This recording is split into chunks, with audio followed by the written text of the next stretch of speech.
En Blue, las historias, las primicias, los personajes, los deportes.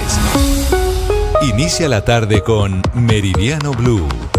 Dirige Ricardo Ospina.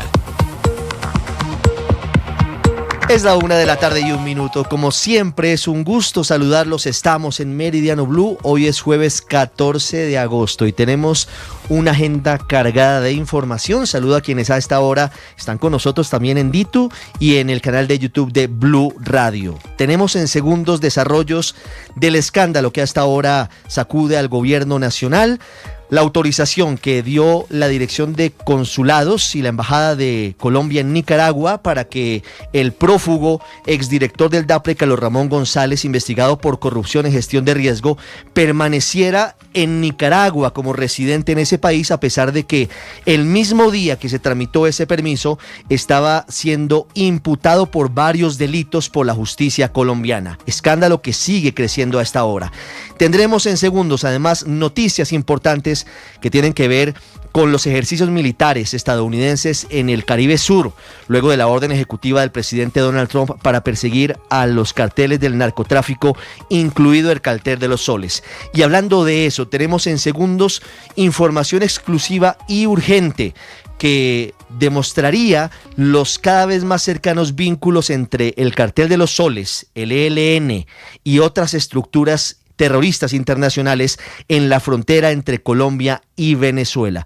Todo eso en segundos.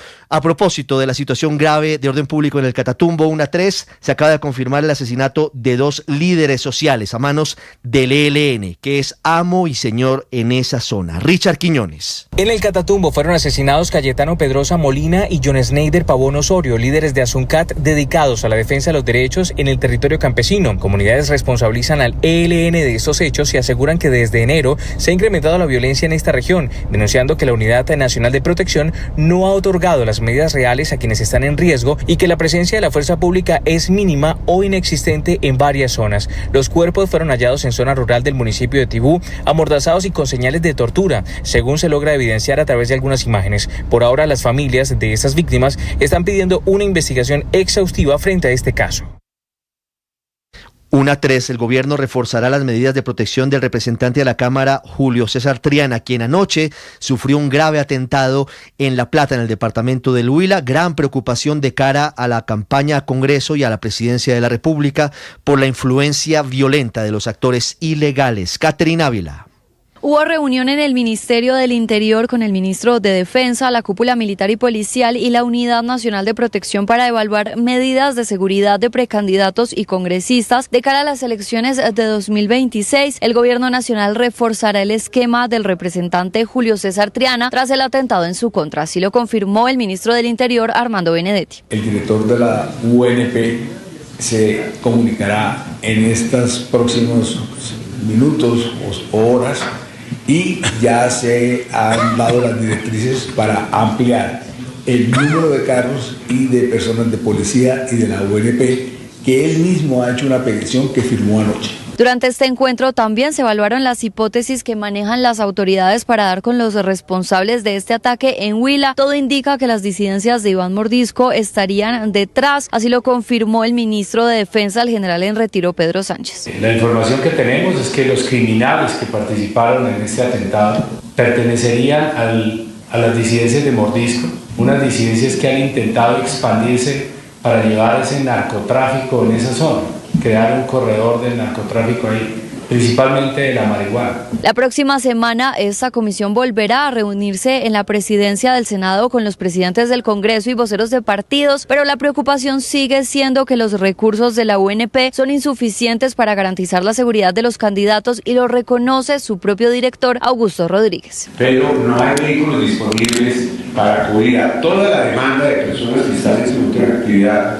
1-5, el Estado tiene el deber de garantizar la seguridad de todos los candidatos presidenciales y de todos los líderes sociales en el país, en medio de la gran crispación que hay, en medio de la arremetida violenta de las disidencias del ELN y de grupos de todas las pelambres. Cambiamos de tema, hablamos ahora de la incesante búsqueda de la pequeña Valeria Afanador, una niña de 10 años, niña con síndrome de Down, que desapareció. Luego de estar en el recreo en su colegio en Cajicá, aumenta la recompensa a esta hora a 50 millones de pesos por quien entregue información sobre la niña, cuyo paradero a esta hora sigue siendo un misterio. Julián Ríos. Sí, señor, efectivamente se sube la recompensa a 50 millones de pesos. Todo Cajicá está volcado y toda la gobernación de Cundinamarca ha dispuesto de la tecnología, de los organismos de socorro, de búsqueda y rescate para poder encontrar a la pequeña Valeria Afanador. Jorge Emilio Reyes, el gobernador de Cundinamarca, ¿cómo está la búsqueda y la aumentan la recompensa? ¿Por qué? Bueno, ya completamos 48 horas de búsqueda. Estamos con más de 200 profesionales de los organismos de respuesta buscándola por tierra, por agua. Necesitamos adicionalmente que si existe alguna información referente pueda allegarse rápidamente a la policía, a la alcaldía, a los organismos de respuesta. Hemos aumentado la recompensa a 50 millones de pesos. Recordarán que la alcaldesa ya lo hizo por 20.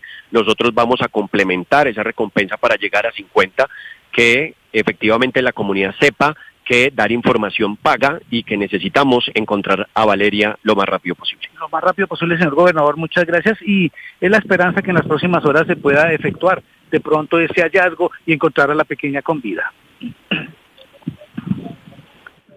Julián, de la situación de la pequeña Valeria Afanador, desaparecida desde hace más de 72 horas en Cajicá. Hay noticia desde la Corte Suprema y su Sala Plena que ha definido la terna para que el Senado escoja en los próximos días al reemplazo de José Fernando Reyes Cuartas en la Corte Constitucional. Es un puesto fundamental para el futuro democrático del país. La Corte Suprema escuchó a 14 integrantes de la lista corta, había renunciado Vivian Morales, y acaba de ser seleccionada la terna. De estos 3 nombres saldrá el reemplazo de José Fernando Reyes Cuartas. Son el exdefensor del pueblo Carlos Camargo, la magistrada del Tribunal de Buga, la doctora María Patricia Balanta, y el conjuez y destacado jurista Jaime Tobar, quien ya había estado en una terna anterior cuando fue elegido Miguel Efraín Polo como magistrado de la Corte Constitucional. 1:08, hablamos ahora de noticias que tienen que ver con la ola de calor que sigue afectando a Europa.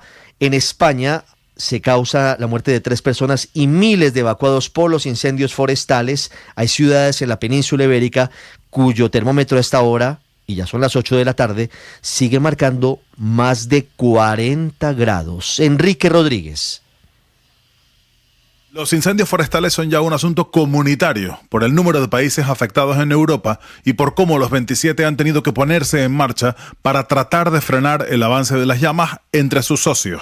El recuento de países afectados lo realizaba esta mañana la portavoz comunitaria Eva Irsinova. Only during the past week, Greece, Spain, Bulgaria, Montenegro and Albania activated the EU Civil Protection Mechanism. Como en los días previos, el país más afectado por el fuego sigue siendo España, donde esta mañana moría un segundo bombero voluntario en la región de Castilla y León tras sufrir quemaduras en el 85% de su cuerpo. Pero el fuego también afecta a la región de Galicia en el norte, Andalucía en el sur, Asturias también en el norte y Comunidad Valenciana en el este, donde se mantienen focos activos en medio de una ola de calor que se inició hace 10 días y que ha complicado notablemente las labores de extinción. Mientras tanto, en Portugal son más de 2.800 efectivos y 20 medios aéreos los que combaten este jueves 32 incendios rurales.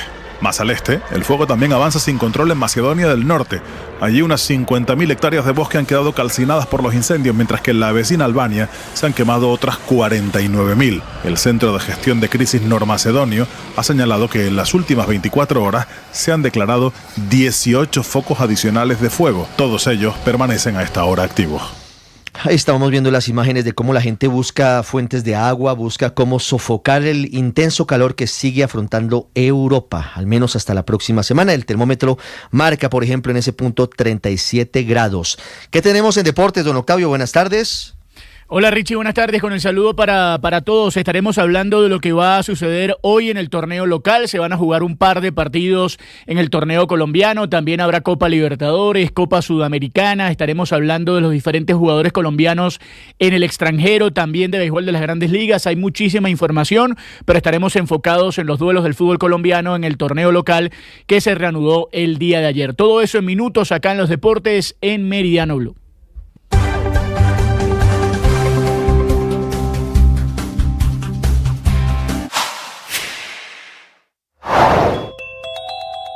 El representante a la Cámara, Julio César Triana, de Cambio Radical, sobrevivió este miércoles a un atentado contra una camioneta que hace parte de su esquema de seguridad.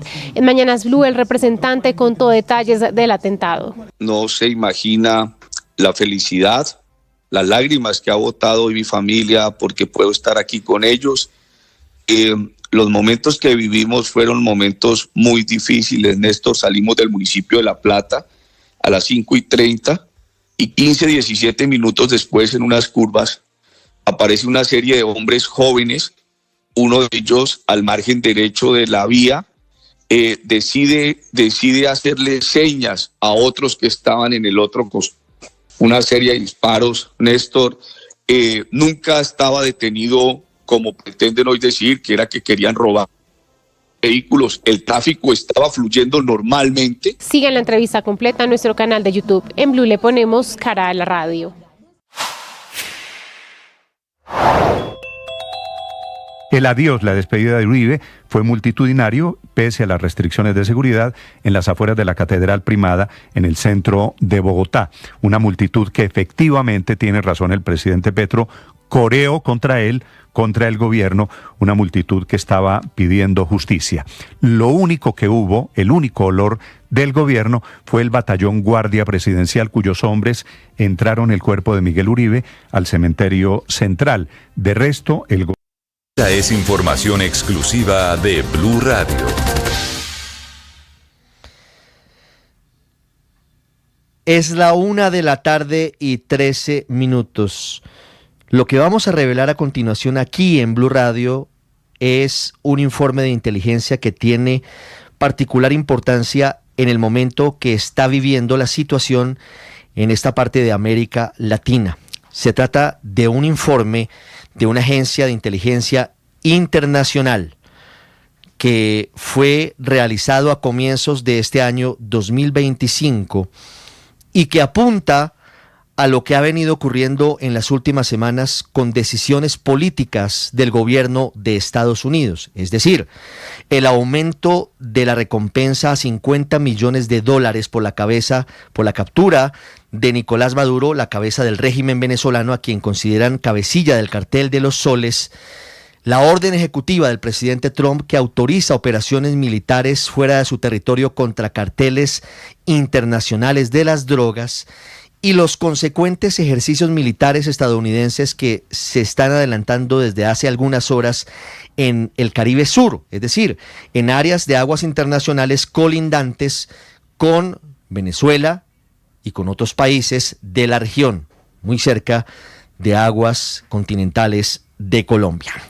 Este informe, repito, de inteligencia internacional que revelamos a continuación, muestra cómo funcionan los nexos entre el cartel de los soles, cuyo máximo cabecilla, según Estados Unidos, es Nicolás Maduro, y otros sectores del régimen que hoy gobierna Venezuela con el Ejército de Liberación Nacional. Este explosivo cóctel tiene otro elemento del que ya vamos a hablar, y es la vinculación de esta alianza criminal, según este informe de inteligencia, con el régimen de Irán, que también hace presencia en Venezuela, y con células del grupo terrorista Hezbollah, que también estarán haciendo presencia en la frontera binacional. Blue Radio tuvo acceso a un documento de 4 páginas según el cual dicha alianza criminal ha facilitado, y esto lo leo textualmente, el establecimiento de corredores de narcotráfico, refugios seguros, operaciones militares ilícitas y actividades extractivas a lo largo de la frontera entre Colombia y Venezuela, específicamente en el Catatumbo. Y aquí agregó lo siguiente: en la zona colindante con Arauca y norte de Santander por el lado colombiano.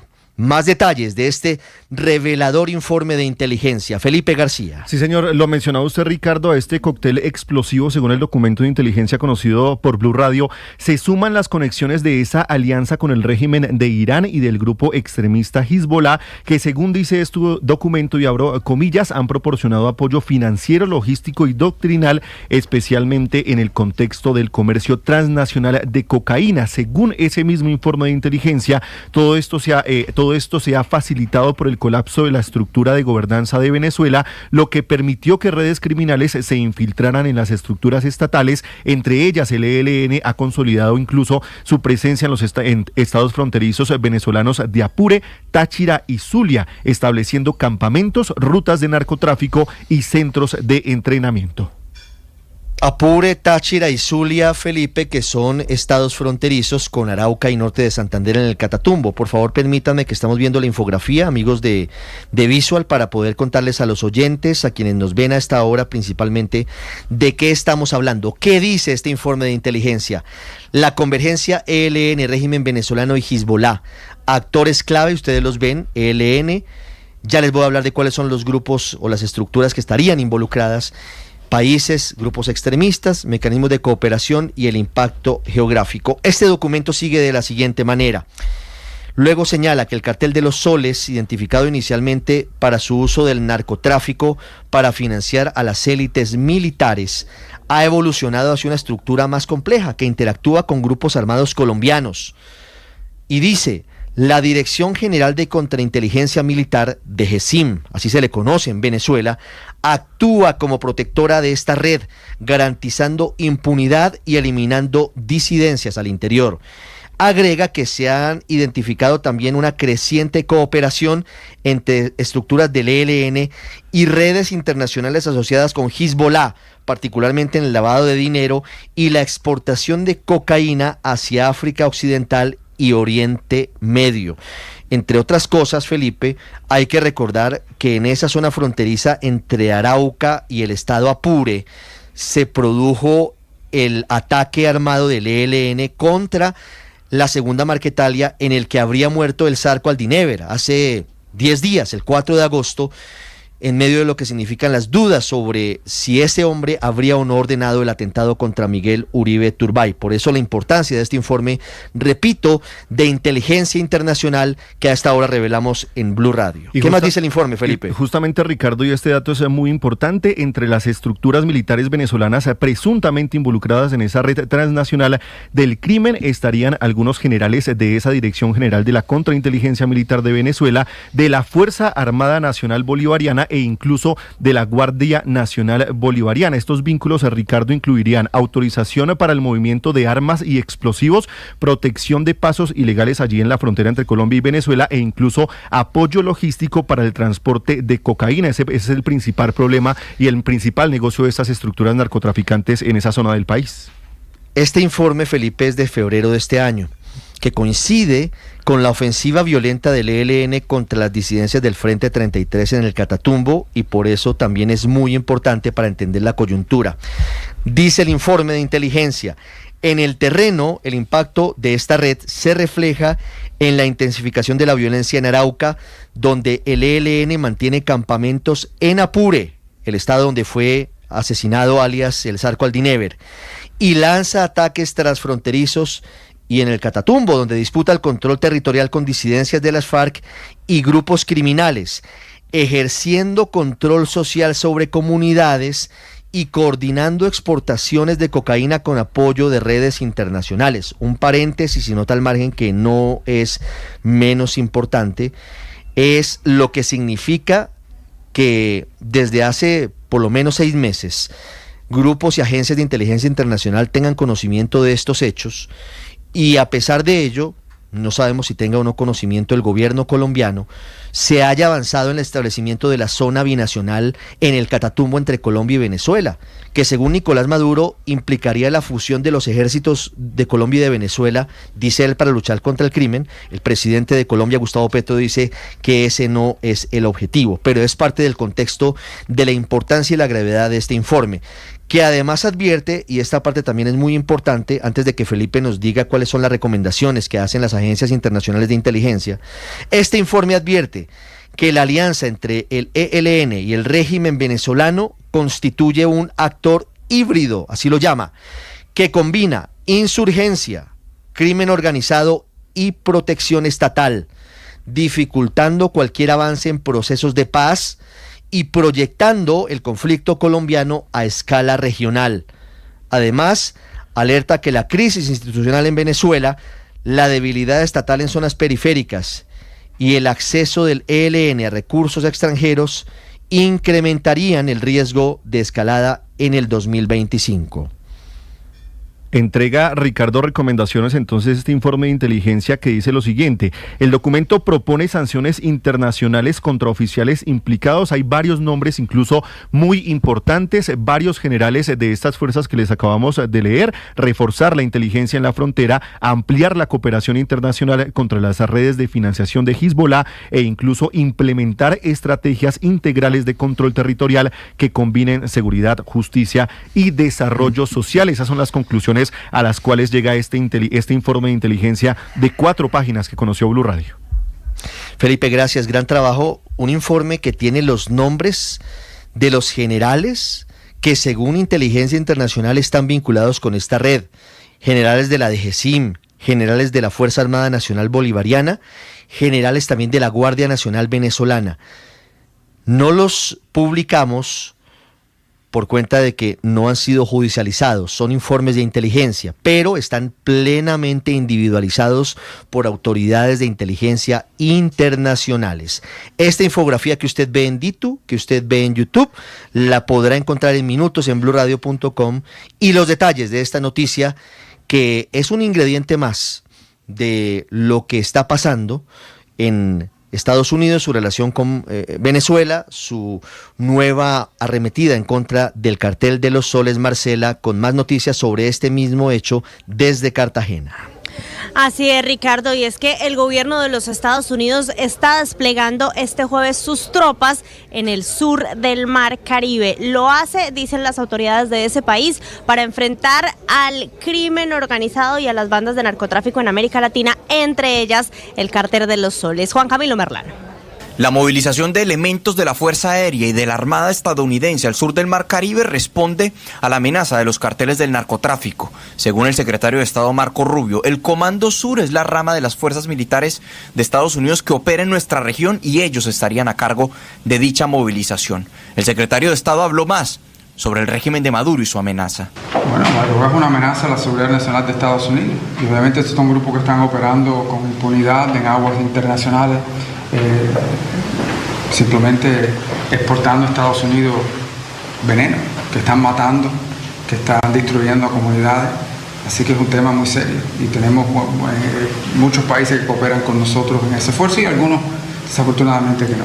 El Departamento de Estado ha acusado a Maduro de ser el cabecilla del Cartel de los Soles, una organización terrorista. El Cartel de los Soles es una de las organizaciones criminales más amplias que existe en el hemisferio, que desafortunadamente no se le ha prestado suficiente atención.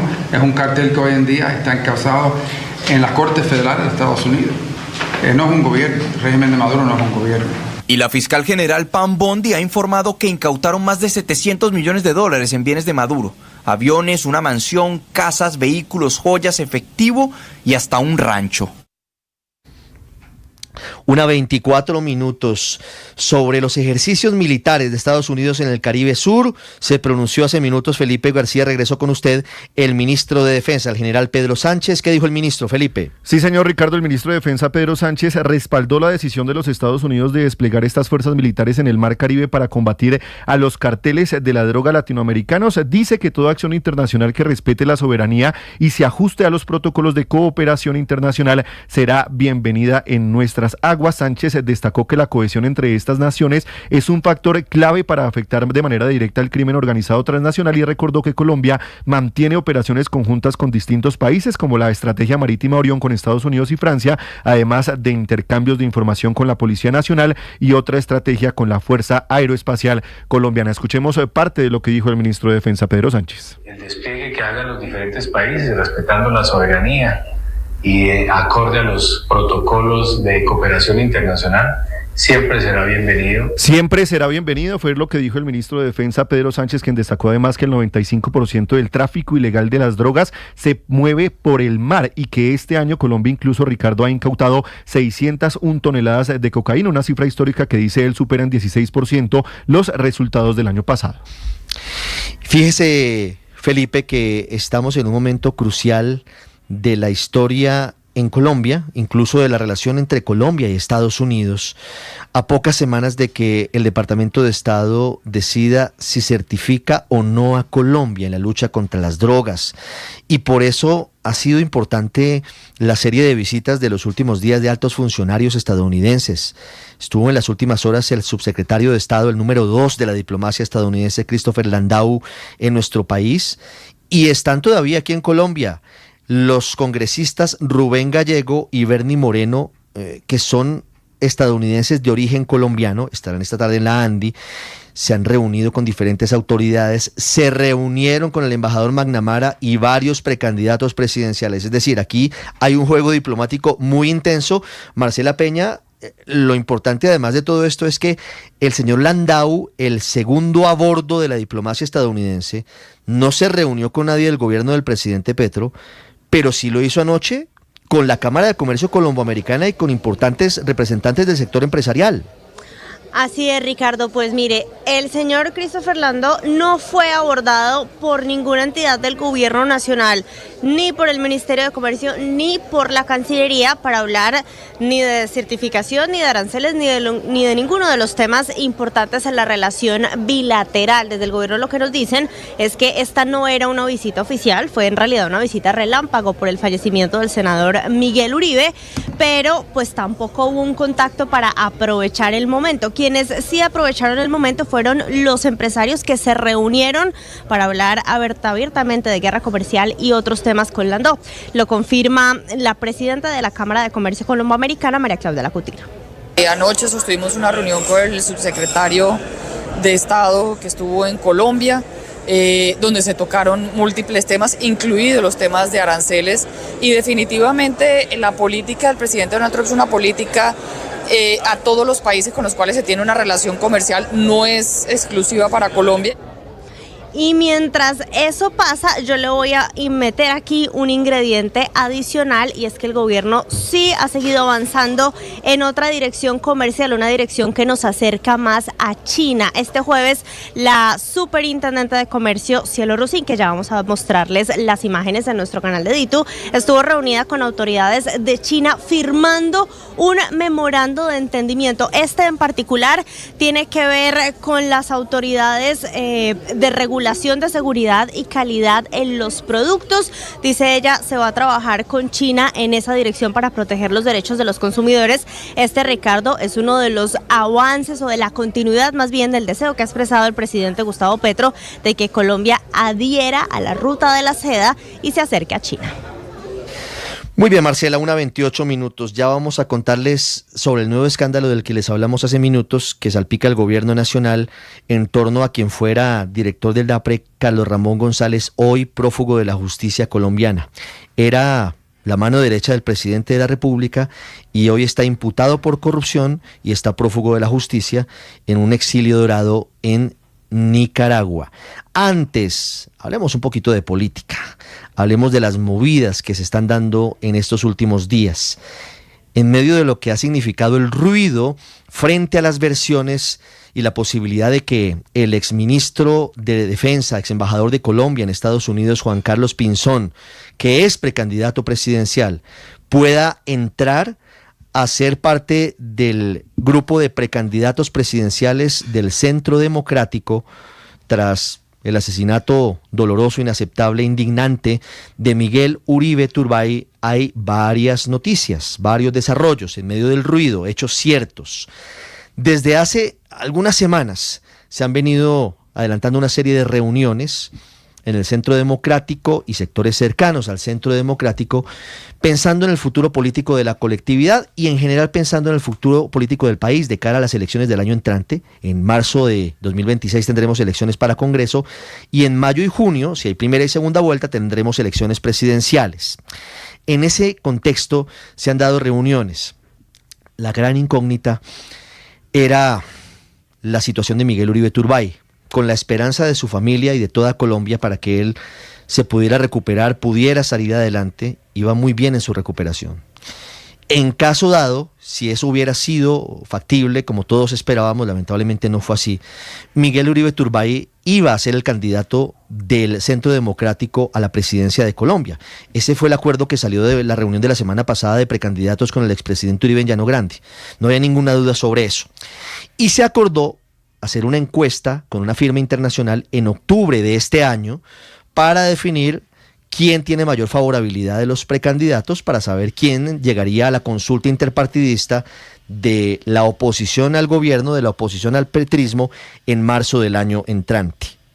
En ese entretanto se empezaron a mover algunos nombres y se empezaron a hablar una serie de posibilidades. Una de ellas, como les contaba, la posibilidad de que el exministro y exembajador Juan Carlos Pinzón entrara en esa baraja de precandidatos del Centro Democrático. Se viene impulsando esa idea por parte de pesos pesados del uribismo, un ala muy cercana al expresidente Álvaro Uribe. Sin embargo, lo que ha podido confirmar Blue Radio hasta esta hora es que hace 2 semanas el propio Juan Carlos Pinzón se reunió personalmente con el expresidente Álvaro Uribe para plantearle la posibilidad de que fuese aceptado como precandidato del uribismo, uno más, sumado a la lista que hoy integran Paloma Valencia, María Fernanda Cabal, Paola Holguín y Andrés Guerra. La respuesta del expresidente Álvaro Uribe fue la misma que hoy están diciendo los precandidatos. Lamentablemente ya esto está bastante adelantado. Juan Carlos Pinzón hoy no es integrante, no está afiliado al Centro Democrático y no sería posible, hoy estaría descartada en política. Lo único cierto, es una frase de los viejos, lo único cierto en política es lo que ya pasó. Pero hoy, jueves 14 de agosto a la 1:32 de la tarde, estaría descartada la posibilidad de que Juan Carlos Pinzón entrara a ser parte del equipo de precandidatos presidenciales del Centro Democrático. El expresidente Uribe le dijo a Pinzón que siguiera adelante con su ejercicio de recolección de firmas y que se midiera en marzo en una eventual fusión con el precandidato del Centro Democrático y con otros precandidatos para definir un único nombre de cara a las elecciones del mes de mayo. Eso en plata blanca es lo que está pasando hasta ahora. Es decir, a esta hora, 1:33, estaría descartada esa posibilidad.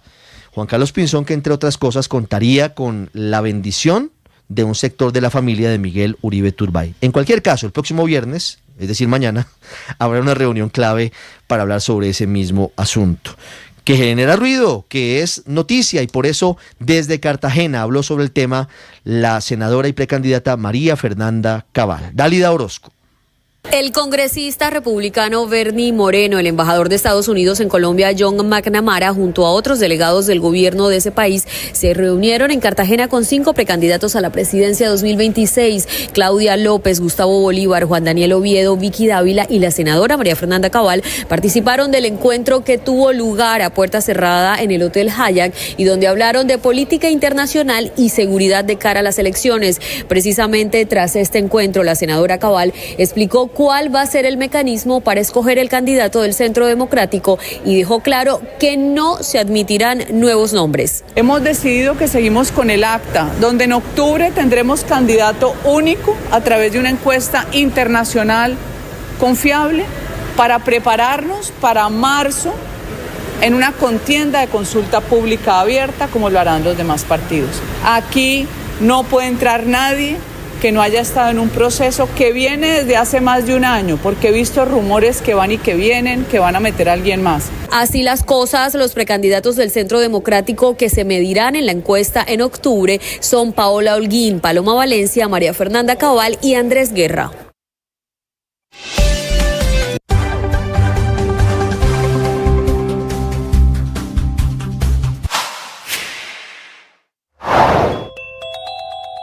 La Unidad Nacional de Protección ya se comunicó con el representante a la Cámara, Julio César Triana, quien fue víctima de un atentado, para reforzar su esquema de seguridad.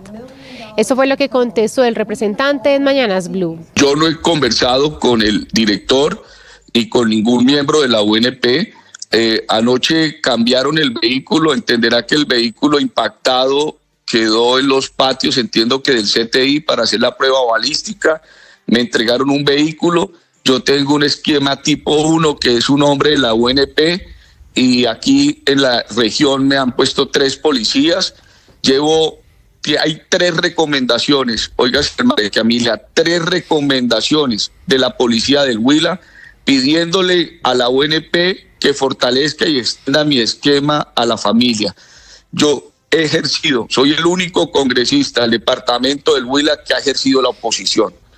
Yo no solamente he demostrado cómo pasamos a una toma de territorios, la semana pasada denunciamos cómo el reclutamiento de niños, el reclutamiento forzado creció en Colombia en un 160%, pero en el Huila en un 300%. Sigan la entrevista completa en nuestro canal de YouTube. En Blue le ponemos cara a la radio.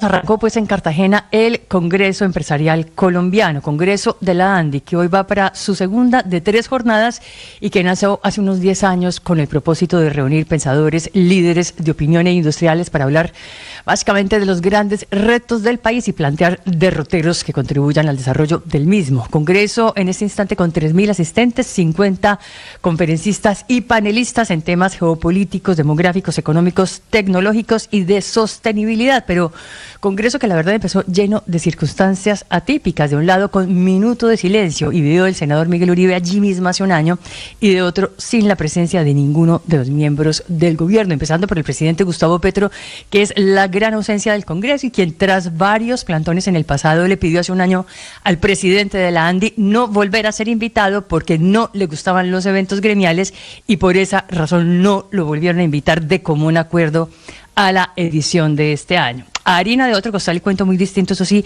la ausencia del resto de ministros esperados, quienes cancelaron súbitamente su participación en este Congreso, entre ellos la ministra de Comercio, Diana Morales, ministra... Noticia del momento en Blue Radio.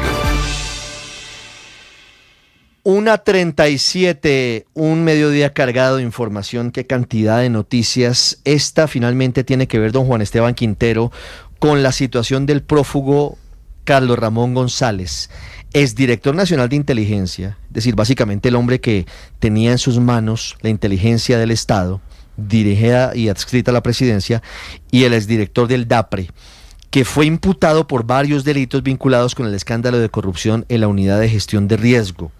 La Fiscalía tiene testimonios y documentos que demostrarían que Carlos Ramón González fue quien dio la orden a Sandra Ortiz, exalta consejera presidencial del gobierno actual para las regiones, para que le entregara 3.000 millones de pesos en rama, como decían los viejos, en efectivo al expresidente del Senado Iván Name, y 1.000 milloncitos en efectivo, imagínense ustedes de lo que estamos hablando, al entonces presidente de la Cámara de Representantes Andrés Calle. Los 2 detenidos, realmente los 3 detenidos, los 3 últimos, Andrés Calle e Iván Name en la picota, Sandra Ortiz en una estación de policía y Carlos Ramón González muerto de la R como ciudadano protegido por el régimen de Daniel Ortega en Nicaragua. El escándalo hoy, Juan Esteban, entendámoslo y expliquémoslo, tiene que ver con 2 documentos que revelan los colegas hoy de Noticias RCN, de la Dirección de Asuntos Consulares de la Cancillería de Colombia y de la Embajada de Colombia en Managua, Nicaragua, pidiéndoles a las autoridades nicaragüenses que le dieran trámite a la renovación del estatus de residente en Nicaragua del señor Carlos Ramón González Merchán. Curiosamente, Juan, el mismo día en el que la Fiscalía inicia la audiencia de imputación de cargos en su contra y revela que este hombre es un prófugo de la justicia. ¿Cómo es la historia, Juan? Ricardo, finalmente se aclara todas las dudas sobre el paradero del exdirector del DAPRE, Carlos Ramón González, quien está vinculado a la investigación por corrupción en la Unidad Nacional de Gestión del Riesgo, con 3 documentos que revelan nuestros colegas de Noticias RCN, y voy a ir paso a paso leyendo cada uno de ellos. Recordemos que el 21 de mayo de este año inició esa audiencia de imputación de cargos por 3 delitos: cohecho, peculado y lavado de activos. Finalmente, a lo largo de esas 2 semanas se dicta una medida de aseguramiento por 2 de esos delitos, que es cohecho y peculado, y es ahí cuando la fiscal Cristina Patiño advierte que tienen indicios de que Carlos Ramón González ya no se encontraba en el país, que estaba en Managua, Nicaragua. Escuchemos ese momento de la audiencia. Teléfono celular con la IP 186-77-198-176, ubicada en la ciudad de Managua, Nicaragua, país fronterizo con Costa Rica. Por último lugar de destino del imputado, según informó Migración Colombia. Luego es probable que el usuario registrado en la reunión virtual como usuario anónimo bajo el criterio de búsqueda Carlos corresponda al ciudadano Carlos Ramón González Merchán, quien puede estar ubicado en Nicaragua y no en el norte de Bogotá, donde dijo tener su arraigo. Ricardo, este descubrimiento fue posible por parte de la Fiscalía al analizar las celdas IP que se conectaron ese 21 de mayo a la audiencia de imputación de cargos. Cuando los investigadores hacen ese rastreo, se dan cuenta que hay un perímetro que alcanza a percibir una señal que viene de Managua, Nicaragua. Y es aquí cuando toma relevancia este documento con fecha 21 de mayo que expide la Embajada de Colombia en Nicaragua, y se lo leo textualmente. La Embajada de Colombia saluda muy atentamente al Ministerio de Relaciones Exteriores de Nicaragua, conforme a lo dialogado en pasadas reuniones en relación al estatus de residente del señor Carlos Ramón González, el cual se encuentra en Nicaragua desde el pasado 5 de noviembre del año 2024 y que desde esa fecha no ha salido del país. Solicitamos el apoyo de este ministerio para regularizar el estado migratorio, se renueve la residencia del compañero González. Y finalmente dice que esa primera residencia que él ya había obtenido se vence el 14 de junio. La primera noticia, Ricardo, es que aquí se confirma que Carlos Ramón González está desde el 5 de noviembre del año 2024. Y justo ese mismo día que se estaba haciendo la audiencia de imputación de cargos, se pide que se extienda ese plazo de residencia. Pero lo más llamativo es que ese mismo día también el Ministerio del Interior de Nicaragua le da una respuesta muy rápida al gobierno de Colombia y dice lo siguiente: el señor Carlos Ramón González puede presentarse a partir de ese momento, 21 de mayo, en la ventanilla 30 de Migración Extranjería en Managua, sede central, para la renovación de su cédula de residencia y realizar un pago de arancel correspondiente a $56. Este trámite, Ricardo, se dio cuando aún no había terminado la audiencia de imputación de cargos. Finalmente, cuando se dicta la medida de aseguramiento, es en ese momento que ya un juez de la República, que en este caso fue el Tribunal Superior de Bogotá, pide que se emita una orden de captura. Inmediatamente la Fiscalía General de la Nación al otro día solicita a la Interpol que se emita una circular roja por esos indicios, pero es la hora, Ricardo, y aún no está esa circular roja de Interpol. Increíble toda esta historia a la que le faltan detalles, historia turbia sobre la forma en la que hoy está protegido por el régimen nicaragüense el prófugo Carlos Ramón González. La entonces vicecanciller, cuando ocurrió este trámite, 21 de mayo del 2025, era Rosa Yolanda Villavicencio Mapi, es decir, quien hoy es canciller en propiedad de Colombia, era la persona que era vicecanciller de Asuntos Exteriores en ese momento. Muy seguramente tendrá que dar explicaciones acerca de este trámite, mientras que hemos consultado a la entonces ministra de Relaciones Exteriores de Colombia. La canciller en ese momento era Laura Saravia, quien nos ha dicho que nunca fue informada sobre este trámite. 1:44, una pausa y regresamos.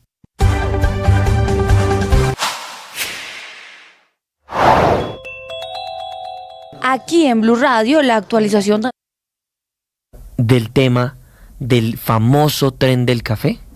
Mire, Sebastián, que lo he escuchado y no solamente lo he escuchado, me parece una iniciativa fantástica, fenomenal. Le voy a decir por qué. Se trata de un proyecto que primero que todo es de gran envergadura porque busca reconectar el occidente colombiano. Y además pues es muy emocionante que Risaralda lo está liderando.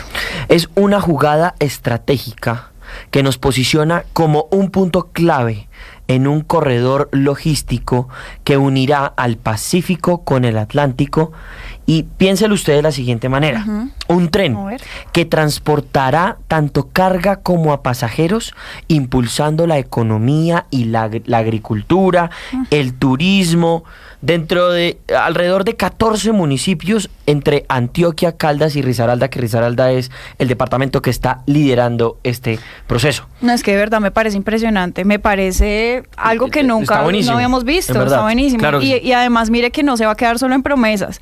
Ya se están invirtiendo 22 mil millones de pesos. 22 mil millones de pesos es mucho dinero, pero además es que esto es para estudios y para diseños. Claro. Y la visión del gobernador Juan Diego Patiño del departamento de Risaralda es dejar todo esto listo para que, le cuento, en 2027 comience la construcción de este sueño que nos va a conectar a todos en el futuro. Eso quiere decir que ya se inició la estructuración técnica. Definitivamente, el Tren del Café es un proyecto que transformará a toda nuestra región, al país, a todo Colombia.